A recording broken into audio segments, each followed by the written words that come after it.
Hello guys! Hello Air Signs, Gemini, Libra, and Aquarius. Welcome dito sa aking channel. Kapalaran 888. Welcome guys. Alamin natin ko ng messages. Vibration, gabay energy para sa lahat ng Air Signs, Gemini, Libra, and Aquarius. Ito ay weekend reading, Saturday, Sunday. So I hope na makuha nyo ang message sa weekend na to. Okay, so first two cards natin dito is meron kang posibleng ikaw yan, lalaki or babae, pero ikaw yung pinaka concern sa barahang to. Or pwedeng ikaw to, single ka. Sa weekend na to ay nakapag-desisyon ka na makipagrelasyon sa mga ibang lahi, sa banyaga, or pwedeng ikaw ay nakapag-desisyon ng makipagrelasyon sa mga taong malayo sa'yo. Parang ayaw mo nang makipagrelasyon sa mga taong malalapit lang sa'yo. Or same din sa trabaho, sinasabi ng barase dito na mas prefer mo na magtrabaho sa ibang lugar. So nakikita natin may Aquarius dito, Libra, and Gemini na nag-aasikaso sila para sa mga papeles na kakailanganin nila sa pagtatrabaho sa ibang bansa siguro. So yun yung sinasabi ng baraha.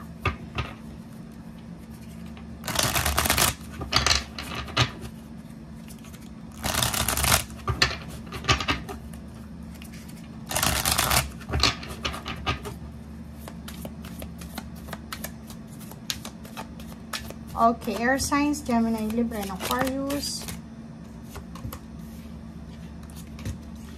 Okay, wow. So, meron ka ditong Wheel of Fortune and then King of Wands. So, ang two cards na yan is parang nagsasabi na may posibleng magbabago talaga sa usaping trabaho mo. Diba?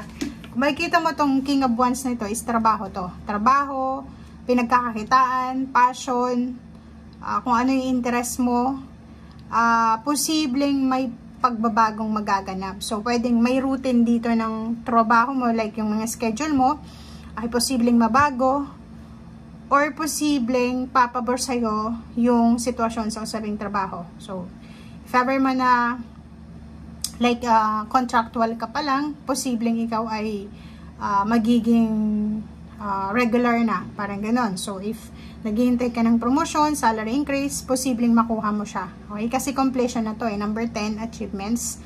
So, may ma-achieve ka sa usaping pera. May ma-achieve ka sa usaping trabaho. So, kung ano yung ginagawa mo sa ngayon. Or nakikita din natin dito na may mga long distance relationship, LDR, or may mga nagtatrabaho sa ibang bansa, so OFW, na posibleng uuwi na kayo ng Pilipinas, or pwedeng iba naman na nasa LDR relationship, ay posibleng magkita na kayo ng karelasyon mo. Okay. Okay, wow. So, nakikita natin dito na yung iba naman may mag-o-offer ng malaking halagang pera. So, ano to? Trabaho, inheritance, or travel. Okay?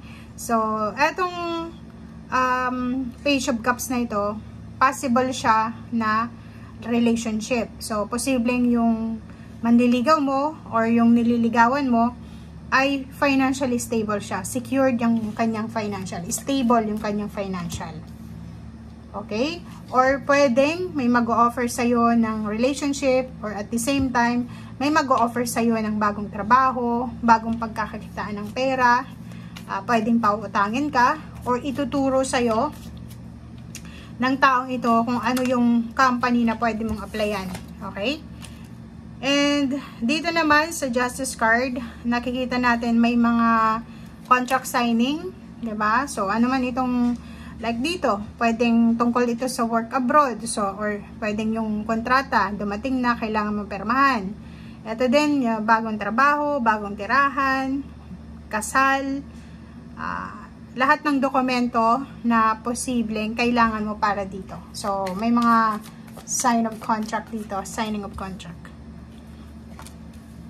Okay, so it's a double confirmation. May good news, isang expected and unexpected good news to na kontrata, papeles, offer, money, relationship, lump sum ng pera, victory and success galing sa malayo or sa malapit na lugar ang darating sa'yo. Okay, sa relationship din, if ever may mga issues kayo sa relationship nyo, may posibleng pagbabagong magaganap sa relasyon. May mga relationship issues na posibleng masettle, maayos. Okay, so may mga plano kayo sa buhay na kailangan yung pagpilian muna. Kailangan nyo munang i-hang siguro. Kailangan nyo munang patahimikin ang iyong sarili kasi sa dami-dami ng blessings na nakikita natin dito, parang umaapaw siksikliglig umaapaw yung biyaya na parating sa'yo. So, para hindi ka ma-overwhelm, para hindi ka mapagod, para hindi ka mabalisa, make sure na magpahinga ka. Yun yung sinasabi ng Bra. Saturday, Sunday, kung wala ka namang trabaho, pwede kang makapagpahinga, pwede kang magsimba, pwede kang mag-detox, spending time sa nature, spending time sa family, or spending time alone, or kung ano man itong gusto mong gawin, pwede mo yan na magawa. And, umiwas ka muna sa mga unrealistic relationship, unrealistic na commitment. Like, yung mga tao sa paligid mo na pakiramdam mo, tinatrader ka, kailangan mo umiwas sa weekend na to. Kasi, ang kailangan mo ngayon is peace of mind. Kailangan mong, alam mo yun, pag may mga blessings or biyaya na parating, ang pakiramdam ng mga tao is minsan nababalisa sila, yung iba napapagod, yung iba parang na-stress, nadidepress, parang ganun. It's a sign na may darating sa'yo. Okay? So, kung yung mga taong kasama mo sa ngayon is mga bad influence sila, yung mga parang hindi mo pwedeng ipagkatiwala yung iyong emosyon, pagdating ng blessings mo, hindi mo yun masyadong mararecognize as blessing. Kasi may mga tao sa paligid mo na parang temptation. Diba? Okay. Wow.